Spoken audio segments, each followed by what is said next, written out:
হুগলির শ্রীরামপুরের মাহেশের রথযাত্রা ভারতের দ্বিতীয় প্রাচীনতম এবং বাংলার প্রাচীনতম রথ উৎসব।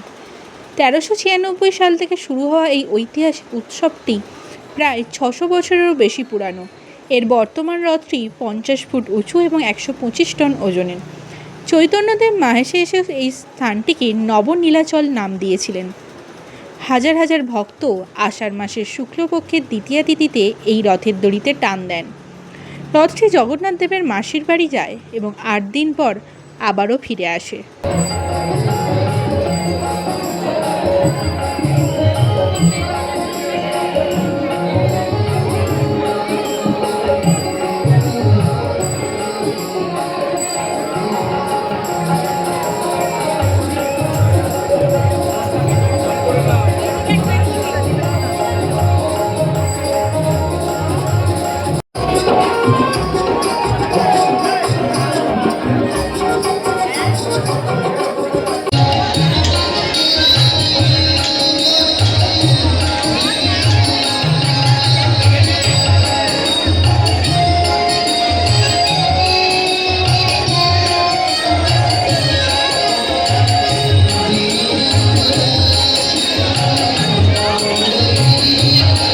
আজ ৬৩০তম ঐতিহাসিক শ্রীপাঠ মাহেশের রথযাত্রা উৎসব।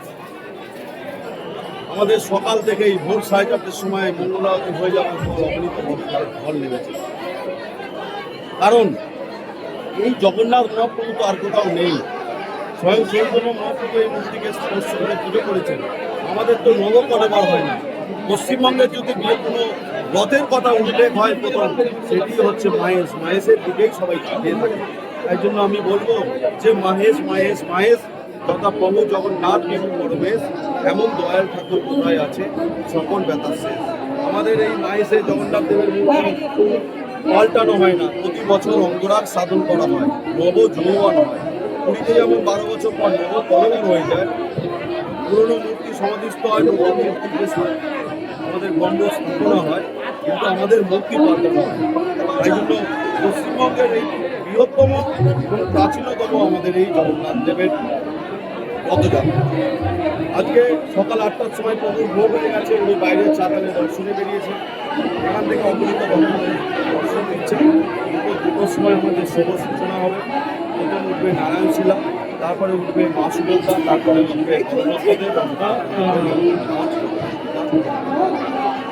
আমরা একে একে বেশি টানবো, ওনাকে স্বর্ণলঙ্কারে ভূষিত করবো। রথের চতুর্থ তলায় পুষ্পমালে ভূষিত হবে, সোনার মুকুট, সোনার কান, হাত পরিয়ে দেওয়া হবে। ওখানে আরতি হবে, তারপরে রথের খুশিতে টান হবে। সকলে মিলে বলবেন জগন্নাথের স্বামী নারায়ণ আমি হবে জয় জগন্নাথ। এই দড়ি উচ্চারিতের মাধ্যমে আবার আমরা মাসির বাড়ি নিয়ে যাবো জগন্নাথ।